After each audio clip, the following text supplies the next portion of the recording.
Thanks for listening to this talk. I hope you find it useful. I'm going to be talking about the assessment and management of autistic spectrum disorder in children and adolescents. I'm Dr. Zoe Ellison-Wright. I'm a child and adolescent psychiatrist working in a generic CAMHS team in rural North Dorset. I trained at the Maudsley Hospital and I worked in the children's ASD team there. So I was involved in lots of ASD assessments and I'm trained in using some of the assessment tools, the Autism Diagnostic Interview, the ADI, and the Autism Diagnostic Observation Schedule, the ADOS. In my current clinical work, I'm not actually involved in carrying out ASD assessments, but I do screen cases regularly in my day-to-day work, and then I'd refer them on for the multidisciplinary assessment.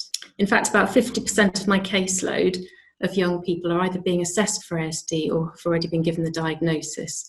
So a major part of my work involves treating comorbidity. So in the talk today, we're going to cover a number of areas. First of all, what ASD is and looking at the diagnostic criteria. Then looking a bit at epidemiology and risk factors.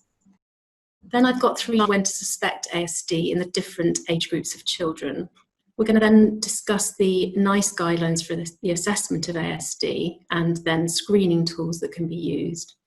We'll look at the differential diagnosis and then different elements of management. So what is ASD? It's a group of developmental conditions involving a triad of impairments. The triad is social interaction, social communication, and restricted interests or repetitive behaviours. So just to explain those areas a bit more, social interactions, that's when young people find it difficult understanding social rules or behaviours or relationships. So they might seem indifferent to other people's emotions and not understand how to take turns. Social communication is difficulty with verbal and non-verbal communication, such as not really understanding the full meaning of a gesture, facial expressions, or tone of voice. And then restricted interests, that's difficulty in the development of interpersonal play and imagination. So having maybe a limited range of imaginative activities, maybe just copied activities, and they can be quite rigid and repetitive in their activity. So in this talk I've referred to autistic spectrum disorders, but some people now prefer the term autistic spectrum conditions, which is perhaps less stigmatizing. So you may see ASD or ASC and it refers to the same thing. Aspergers Syndrome is similar to autism, but there's no language or cognitive delay. And actually, more recently, that term's not been used so much. And then atypical autism is a diagnosis made when not the full criteria aren't met. So either the age of onset is after the age of 3, or maybe the 3 triads of impairment aren't fully met. Okay, so before we go on to actually look at the real detail of the ICD-10 criteria, there's a link here to a really good film called The Birthday Party. It's been jointly funded by the Welsh Government and Cardiff University, and it demonstrates a scene of a children's birthday party and shows children with lots of the different impairments. And I think when you actually look at the ICD-10 criteria, it's quite dry and maybe difficult to understand exactly what that means. So it's really useful to watch this. It's just under 20 minutes long. And as I say, you can observe children with different signs, which I think is really useful. So worth watching that before going on to the next slide, which is a bit heavy. So this is the slide that shows the ICD-10 diagnostic criteria for childhood autism. So there's 3 different sections here. The first is abnormal or impaired development that needs to be evident before the age of 3. So that's really important. It needs to be before the age of 3 and in at least one of the following areas. So that's receptive or expressive language as used in social communication, development of selective social attachments or reciprocal social interaction, and functional or symbolic play. So you need to have abnormalities or impairment at least one of those areas. And then in B, we need at least 6 symptoms from these clusters. So in cluster A, we need at least 2, in cluster B, at least 1, and in cluster C, at least 1. So A is qualitative abnormalities in reciprocal social interactions. That's not adequately using eye-to-eye gaze, lack of peer relationships, not sharing interests, lack of modulation of behaviour according to the social context. So again, it's easier to see examples of that really in that film I just referred to. So there need to be 2 from that section, and in B there needs to be 1. That's qualitative abnormalities in communication. So sort of failure to initiate or sustain conversational interchange, so that's the to and fro of conversations, stereotyped and repetitive use of language, lack of varied spontaneous make-believe play, so you'd be looking at having 1 of those. And then the third section is restricted, repetitive and stereotype patterns of behaviour, interests and activities. So that might be a preoccupation with restricted patterns of interest, so wanting to play a certain game over and over again, compulsive adherence to specific rituals, so getting really distressed if rituals are disrupted, repetitive motor mannerisms that involved either hand or finger flapping, twisting, those sorts of behaviours, or even complex whole body movements. And then preoccupations with non-functional elements of objects, so touching objects, touching a toy rather than actually playing with it in an imaginative way. And then the C, which is the last criteria, is that the clinical picture isn't attributable to other varieties of pervasive developmental disorder. So that's rather a heavy slide, but useful kind of a reference really. So that's ICD-10. DSM-5 is the American Diagnostic Classification. That was published in 2013. In that, the term Asperger has actually been removed and replaced with autistic spectrum disorders. And it's also been recognised that sometimes the symptoms aren't so obvious in early childhood. So less emphasis on that need for symptoms to be really evident before the age of 3. And then ICD-10 has now been written and published in the UK in 2018, but really not fully adopted yet. So it's similar to DSM-5 in that, again, Asperger's has been removed. And there are actually 2 rather than 3 categories. So the first is difficulties in interaction and social communication. And the second is restricted interests and repetitive behaviours. So it's just changed from those sort of 3 categories to the 2. And there's also more of an emphasis on sensory issues and also clinical judgment being used rather than needing to have like a specific number of symptoms. So those changes aren't sort of fully implemented yet, but that's the way things seem to be moving. Just a quick slide on Aspergers Syndrome, because it is a term that's still used quite a lot, and it's the same criteria as for autistic spectrum disorders, autism rather, but there's no general delay or retardation in language or in cognitive development. There may be communication difficulties and language may still be abnormal and unusual, but it's not delayed as such. Okay, so this is a brief slide about the epidemiology and then later coming on to the risk factors in ASD. It's thought to affect about 1 to 1.5% of school-aged children, and it's more common in boys, so 5 to 1 is the ratio of boys to girls. There has been quite a lot of discussion recently about it being missed in girls, and so maybe the ratio is slightly different to that, but that's generally what's recognised. And genetics is really important in autistic spectrum disorders. The heritability in the population is about 90%. So the rate's about 25 times higher in the siblings of affected children than in the general population. And that certainly fits with my clinical practice, where quite often I'll see families where there's more than one sibling, which obviously puts a lot of pressure on families. And it's also not unusual for their presentations to be very different. So, just because a parent's used to sort of adapting to one child, then the next child that comes along might have very different needs, even though they also have a diagnosis of ASD.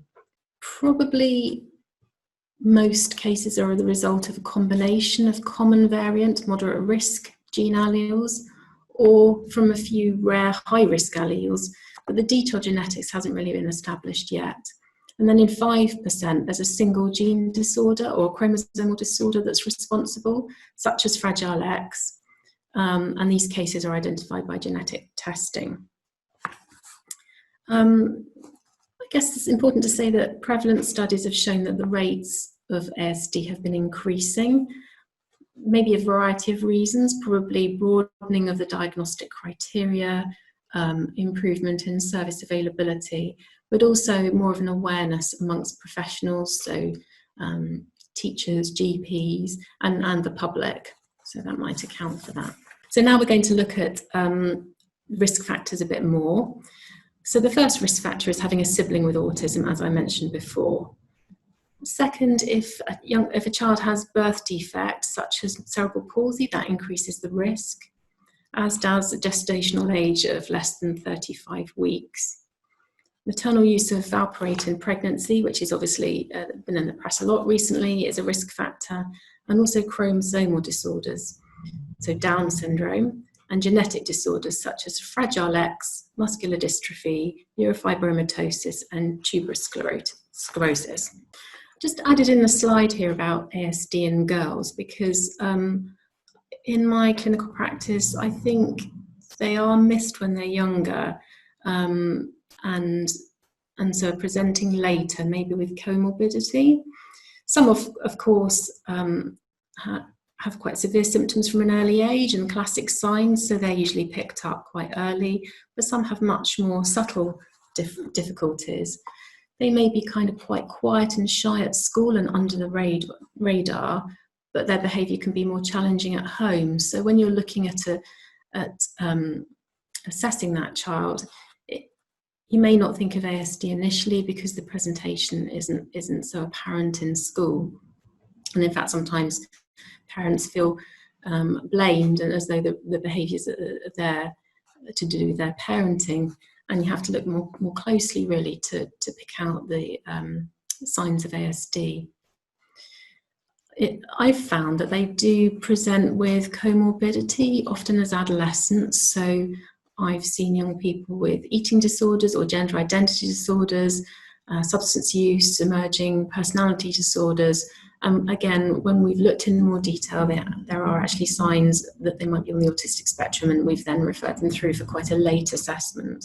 It's really important that staff, GPs, healthcare staff, can identify the essential features of ASD so that they can then refer on for specialist assessment.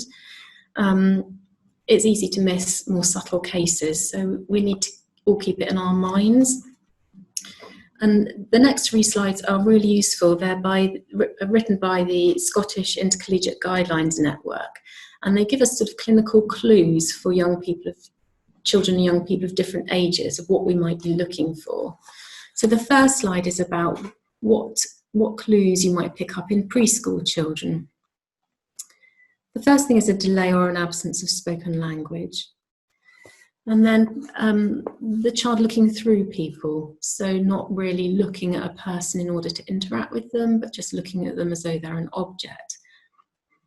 Thirdly, not being so responsive to other people's feelings. So even, very young children will take an interest and show, caring if they see that a sibling or a parent or carer is upset.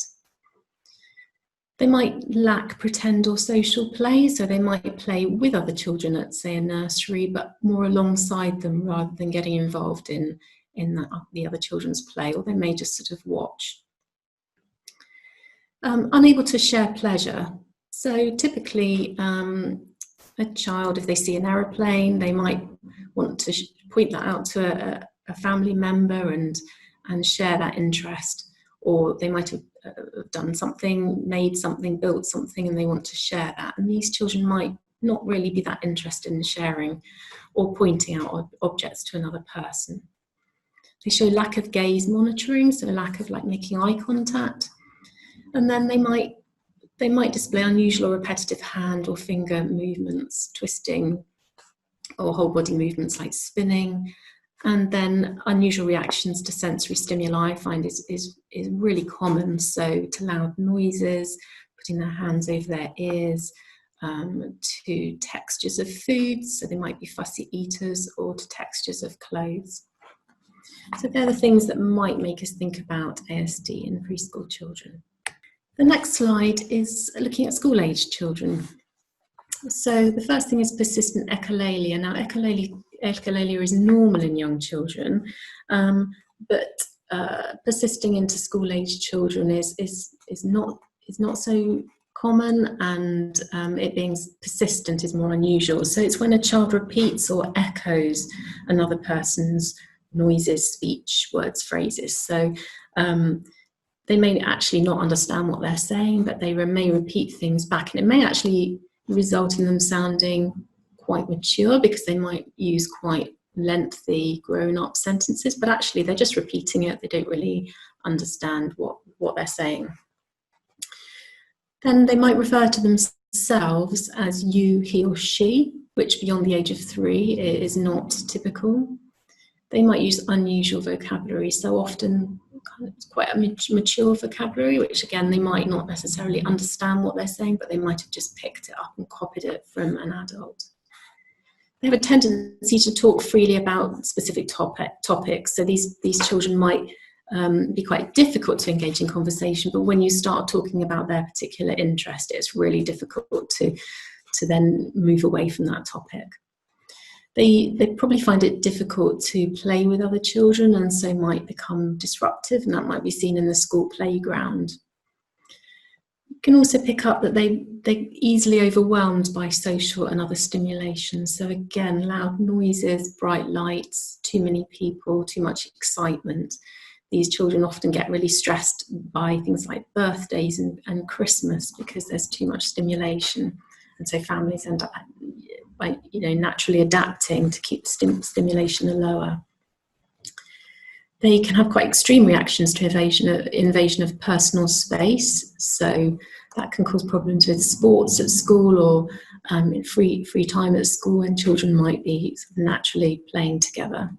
And they find it really difficult coping with change, so transitions are a really stressful time, and I would say in my practice, we often have referrals of young people with ASD at times of transitions when they really haven't coped, and it's led to comorbid mental health problems, high levels of anxiety, and maybe in older children, depression. The next slide is when to suspect ASD in adolescents, which I think is a very interesting area because we do pick up quite a lot of adolescents who haven't been diagnosed. Often they're presenting with comorbid mental health problems. So if I'm working with a young person with quite complex mental health problems who just doesn't seem to be responding to psychological therapies or medication, or where things just don't seem to fit, I always make sure I think back, have we missed ASD? Because it's really not uncommon when you look back and take a detailed developmental history to find that has been missed for a number of reasons throughout the years. So it's worth going back to the beginning and making sure you've met with the parent and taken that detailed developmental history and spoken to schools. A common time for these young people to present is at times of transitions. So either maybe moving from GCSEs at school to college is a really difficult transition, or when relationships break up, and they can often present in crisis with quite risky suicidal type behaviours. Because they tend to be quite impulsive, it causes a lot of anxiety for families and for professionals around them. So these young people are often socially naive and not as independent as their peers. Speech can often be unusual, and they have difficulty making and maintaining peer relationships. Their interests are often quite specific and narrow, and can be quite unusual, like collecting things. They really like routine, and so any change to routine, even changing a route, the route that they drive to school or the route they walk to school, can be very stressful for them. And they have difficulty with imagination. We're now coming to the NICE guidelines for the assessment of ASD in under 19-year-olds, which was updated in 2017. NICE recommends that each area should have a local autism team. And the suggestion is that that includes a medic, so a paediatrician or a child psychiatrist, a psychologist, and a speech and language therapist. I think how that works in different areas is really variable. But the idea is that the team provides a single point of access for referrers, carries out the ASD assessments, and then feeds back to the families and provides sort of signposting on to other services. In my area, we actually have two teams. So we have one paediatric-led team and one CAMHS-led team.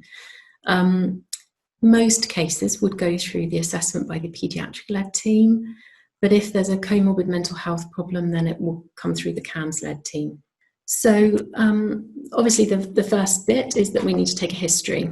In my service, we have devised a developmental history screening form. So that's completed with a parent, and it's either face-to-face or over the phone. Quite detailed, and it's really important with this form to not tick boxes. It's not a yes or no form. It's about getting examples. Examples, because it's not necessarily whether a child's got a symptom or not, but it's the nature of it. And at the end of that form, there's a section on childhood adversity, because there is an overlap in symptoms between autistic spectrum disorders and attachment disorder, children who've experienced complex trauma. And so it's really important to just have in your mind what the early childhood experiences have been. So we've also got a similar form to be completed by a child's teacher. So in the development, we need to look at the diagnostic criteria at the different sort of developmental levels. We need to take a detailed prenatal and perinatal history, checking out for those risk factors, and a family history to look in terms of the genetics. We need to ask about past and current health conditions, and then we need to get the information from a child's school.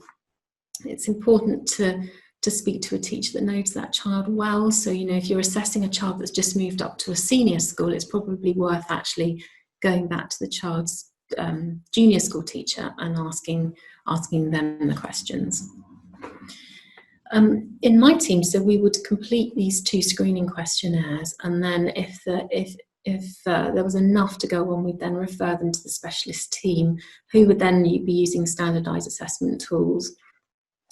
So, as I said, I'm trained in a couple of these, but the trainings for these are quite lengthy, and you then kind of do videos and to check for validation, reliability. So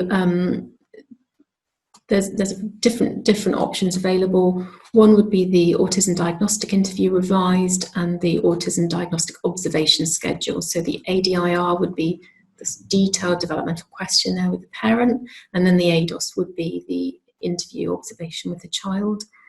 Another one is the Diagnostic Interview for Social and Communication Disorders, the DISCO, and another is the Developmental, Dimensional and Diagnostic Interview, the 3DI. So they're all options. We then move on to examination and investigations.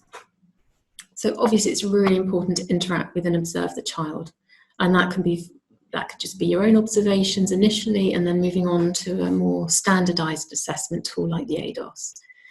In CAMHS, of course, the mental state examination, particularly in adolescents, is going to be really important because of the very high comorbidity in this group. Physical examination is generally something, if I had any concerns about any of these, I would ask a paediatrician to see a child, but the things you might be thinking about are skin stigmata, which is due to neurofibromatosis, or tuberous sclerosis using Wood's lamp, any signs of injury, self-harm, child maltreatment, or any dysmorphic features that might suggest something specific. And again, if I had any concerns about any of those areas, I'd ask for a paediatric assessment.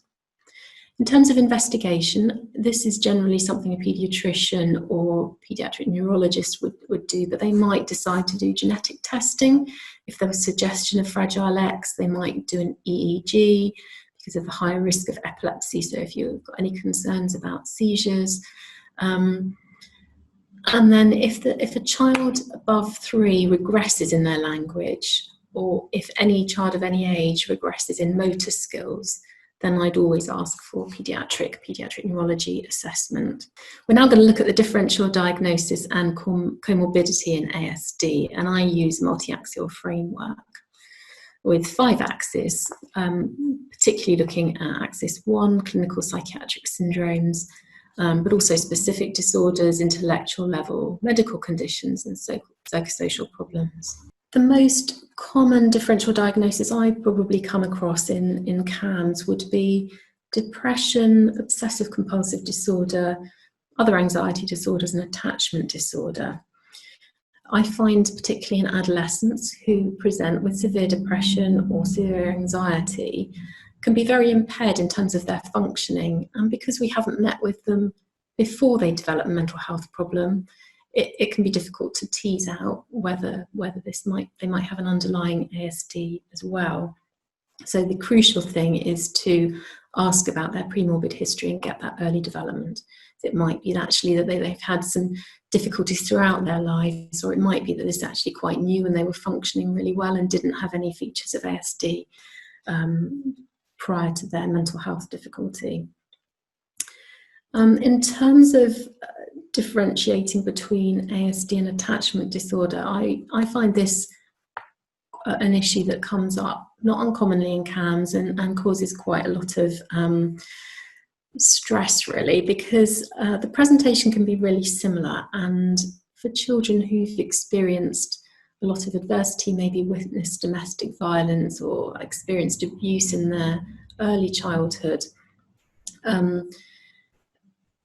they can present it with very similar, develop attachment issues and present with very similar symptoms to ASD. And there can be quite a lot of pressure from families to look for a label like ASD rather than the label of attachment difficulties, which might be a lot more difficult for them to accept. So I'll come on in a minute to the Coventry grid, which we can use to look at more subtly the differences between those two. Also, of course, when we do the parent screening questionnaire, we do ask about adverse childhood experiences to make sure we've covered all those areas and taken them into consideration. Yeah, I don't think we need to go through the sort of details of that, but that's a useful list. And then here is the reference to the Coventry grid that I mentioned.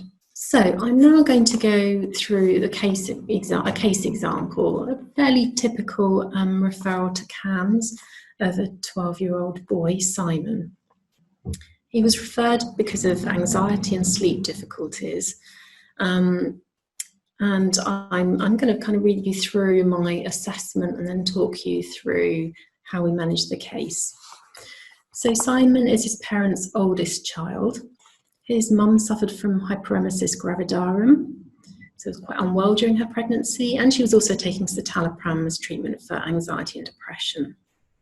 Simon was born at 34 weeks, so early, which is obviously one of the risk factors, by caesarean section as an emergency because mum's waters broke and he was a breech lie.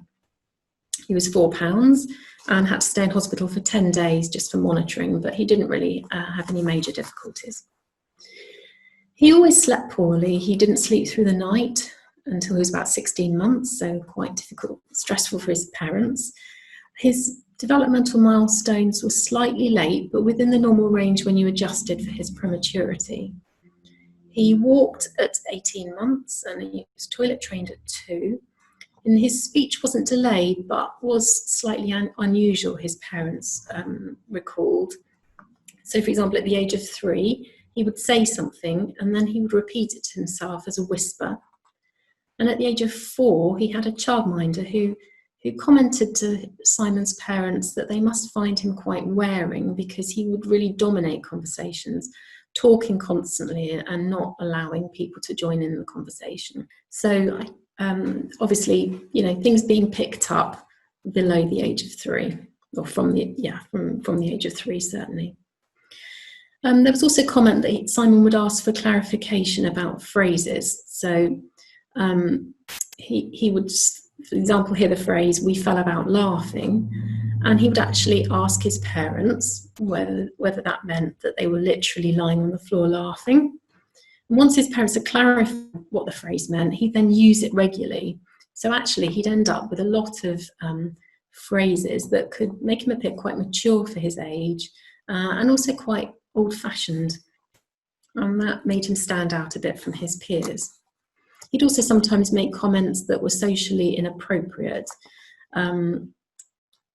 He could be empathic and could pick up on other people's emotions and become anxious and worried when people were upset, and say, "You're right, Daddy," make that kind of comment. So there was definitely empathy there. Simon's parents learned that they needed to always let Simon know in advance about plans when he was younger.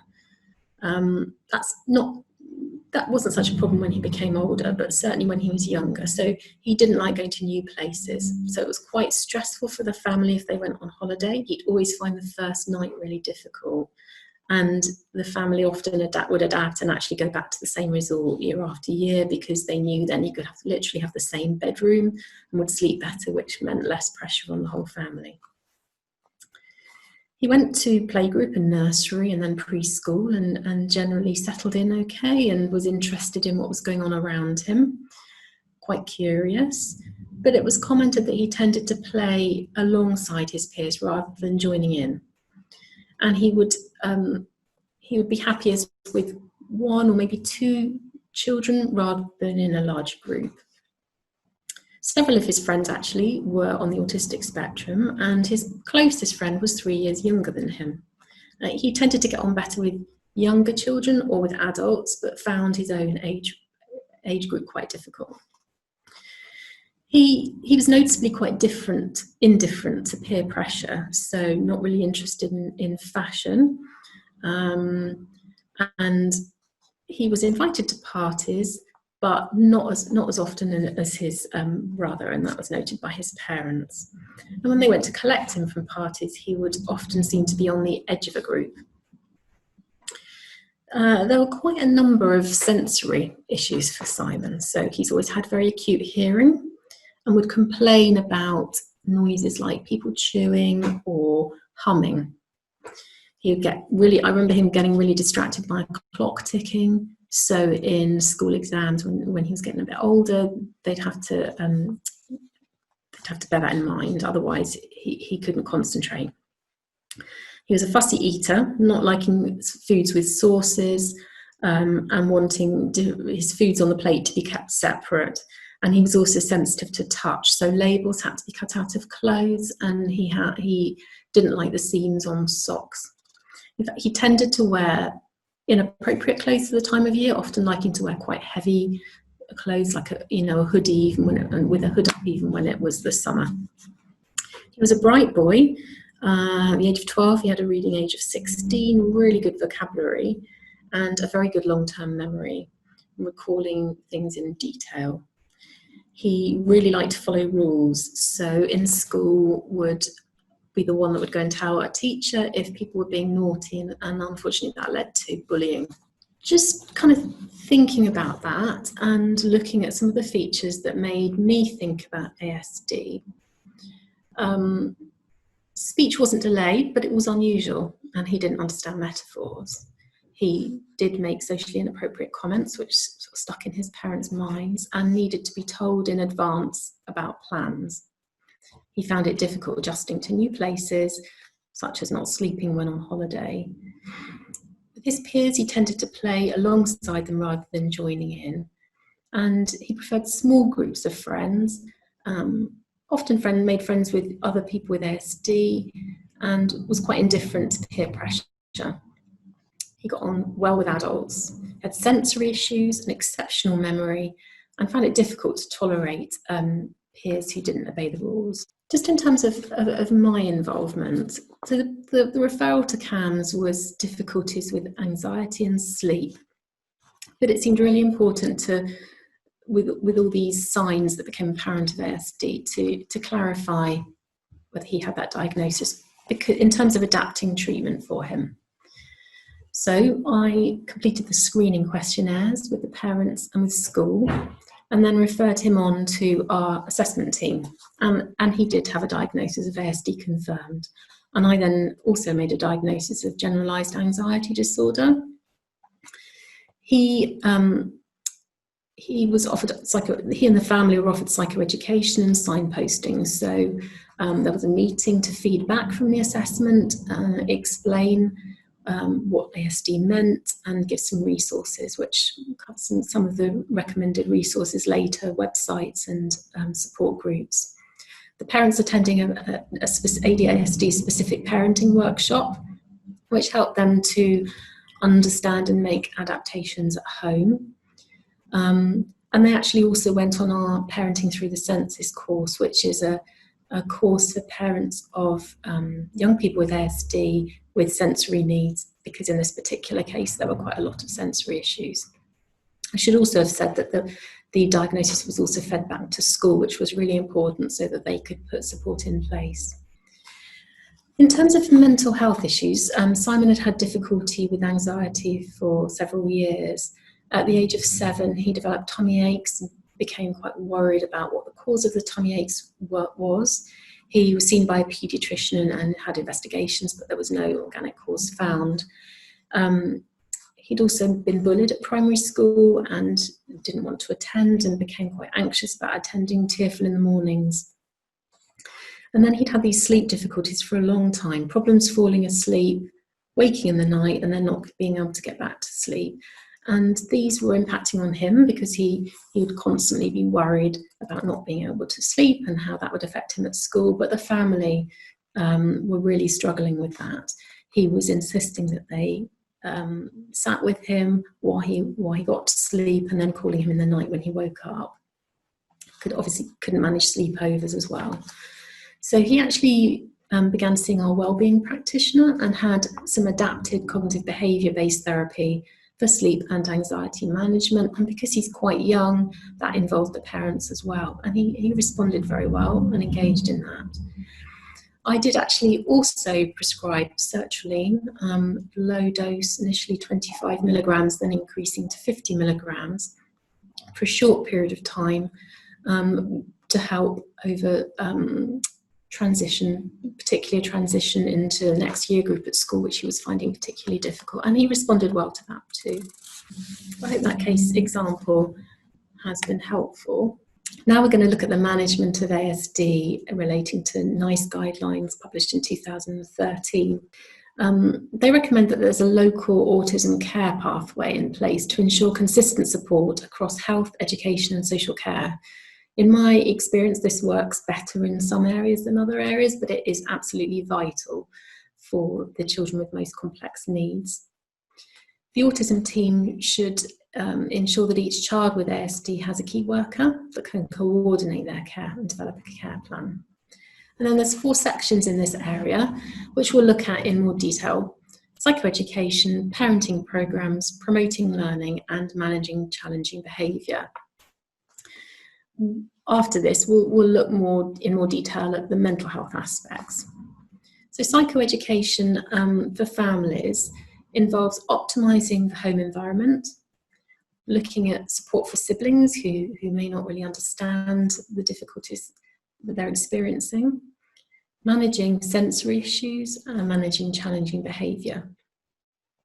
We like to give written information. It's a lot for families to take in when they've just received the diagnosis, so we give written information about local and national support groups. So the National Autistic Society, for example. Education sessions, ASD-specific parenting programs that might be available, and then opportunities to meet other families with young people with ASD. So there are often groups locally. That'll be very individual in the area. Also, whether there are things like leisure activities specific for children with this diagnosis. Families should be given information about having a carer's assessment as well. In terms of parenting programs, there are some really validated, well-validated parenting programs available. Children with ASD have specific needs, and my experience is that parents find the tips that they get given in these and the support from other parents that attend as well really useful. So there's Early Birds, which is for preschool children parents, Early Bird Plus for parents of 4 to 8-year-olds, Signets for parents of 7 to 16-year-olds, and then there's also the Incredible Years parenting programme. Has a course that's been adapted for ASD, which is also useful. And that's based on social learning theory and supports the parents in forming relationships with their children. All these are based on their play-based strategies to increase joint attention, engagement, and reciprocal communication with the child. And they include strategies for managing quite challenging behaviours and encouraging parents to make sure they have time to look after themselves. The next section is promoting learning. This is crucial. Schools and the right support in schools is really crucial. Thinking about a child's arousal level, thinking about them needing clear explanations, their need for routine, visual techniques, and sensory integration skills. So the learning environment is really important to think about, particularly maybe visual supports rather than just words. So pictures, symbols that are meaningful for the child can be really useful. These children need their personal space, and you need to think about their sensory sensitivities. So loud noise, for example, bright lights can be really stressful for them. It's about encouraging children to gain skills like social skills in particular, which they find difficult. They might be very academic, or they might not struggle with the work, but the social skills can be a real problem. The other thing about children with ASD is they find generalisation difficult. So they might learn a skill in a particular situation, but they don't generalise that to another situation. So the skill has to be learned all over again, which is important to recognise. Structured social environments need to be thought about. So specialist youth groups, for example, we have one in our area which is really popular with young people. There are some interventions mentioned in NICE that are not suitable for managing core ASD, and I think it's worth mentioning them. So antipsychotic medication, antidepressant medication, anticonvulsants, and exclusion diets are not recommended. That's for the core elements of ASD. Just briefly about managing challenging behaviour, which we may talk about a bit more later in the sort of CAMH-specific area, but challenging behaviour is quite common in this group of young people, driven by frustration, anxiety, particularly sensory overload, and then compounded by the fact the child may have difficulty recognising their own emotions. So they're often described as going from 0 to 10 in their emotions within a few seconds, and they find it really difficult to recognise sooner how they're feeling, and also their belief that other people can read their minds, so that other people pick up how they're feeling when they're not actually verbalising that. So it's important particularly to think about this in anticipation of transitions. So changing schools, for example, can be a really stressful time for these children. So it's important to put in extra support, think about the child's environment and prepare for these things. Sometimes, obviously, these children do need specialist assessments because their challenging behaviours are extreme.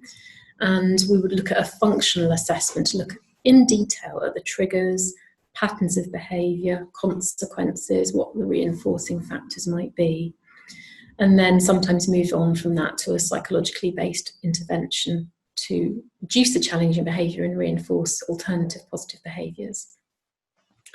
So that might be with support from a specialist parenting programme. Now, antipsychotic medication, generally I would avoid using, but there are a few children where psychosocial interventions aren't effective, or where the behaviours are so severe that we might need to consider it.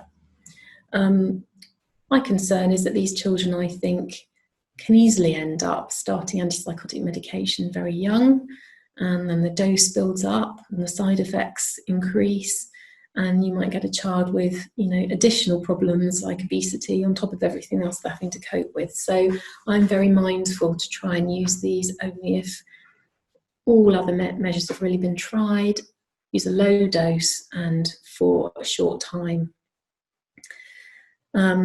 Monitoring needs to be by a specialist, so we're talking about a paediatrician or a psychiatrist, and really important to monitor side effects regularly, and only use really short term. So local guidelines would often suggest not to use these medications for more than 4 months without a trial off, because of these risks of longer term side effects. So the majority of my work currently with children and young people with ASD would be managing comorbidity. As I said, I work in a generic CAMHS team, and 50% of my caseload either already have a diagnosis or are going through the assessment for ASD. So I see the full range of comorbidity, and clinicians in my team need to be able to adapt therapies for ASD, and I need to take the ASD into account when I'm thinking of prescribing medication. Young people with ASD might not always react in the same way to medication, so I would want to be starting at much lower doses, increasing the dose very slowly. I personally have noticed an increase in the number of young people with ASD with comorbid eating disorders and gender identity disorders, which I think is quite interesting. Also, I would say that young people presenting to CAMHS for the first time in a crisis, high-risk situation, suicidal behaviours isn't uncommon. Young people with ASD can get very easily overwhelmed and find transitions very difficult. For these children, there's often a lot of anxiety because they might be, as I said, presenting with very risky behaviours in a school situation or with their families, and they might need multi-agency support from education and sometimes from social care. So 70% of young people with ASD actually have a comorbid disorder. ADHD is common. It used to be that ASD and ADHD weren't diagnosed together, but now they are quite frequently. Tics, anxiety and mood disorders, self-interest behaviour, eating disorders, anorexia, but also atypical eating disorders, sleep problems, enuresis and encopresis, coordination problems, specific learning difficulties or intellectual disabilities, and then medical conditions like 7% have epilepsy. In my experience, anxiety and depression are the commonest, and sleep problems are also very common. So if a comorbid mental health problem is diagnosed, it should actually be treated by CAMHS following NICE guidelines for that specific disorder, but adapting the treatment where necessary. So, for example, anxiety disorders can be treated, and depression can be treated with cognitive behaviour therapy if the child has sufficient language skills and if it's adjusted for autism. We do need to think, though, about the child's difficulty in generalising to situations out of the clinic room. So we do find that a child can really grasp the concepts in the clinic room, but then they move out into the real world, a family situation or a school situation, and they find it difficult to actually put it into practice. So a parent can be really useful, or a teacher, in supporting with that. SSRIs also have a role. I would use them in the treatment of anxiety and depression in this, following NICE guidelines, so I wouldn't be using it as the first line treatment, but there is a role. The recommendation would be to be aware that these children may respond in an atypical way to medication, so start at a lower dose, increase slowly and monitor carefully. Sleep problems are very common. Behavioural techniques would be the primary intervention. Medications such as melatonin can be used. It seems to me that there's different protocols for this in different areas of the country. In my practice, I do use melatonin, but I use it quite rarely. I would want to be using behavioural techniques first, using sleep diaries before thinking of melatonin. And then if I did use it, I'd be thinking of it as a short-term measure. So I've now listed some resources that I've found really helpful, involving sort of the National Autistic Society, which has lots of information, but also things like the Curly Hair Project. They're really useful resources for families, and it would be worth exploring them. This talk is based on an article I wrote in 2015, and it's available free to download from the internet. I've included all the references in that article. So my suggestion would be that if you want to look at any of the references in more detail, then they're all available there. Okay, well, thank you for listening to my talk, and I hope you found it helpful.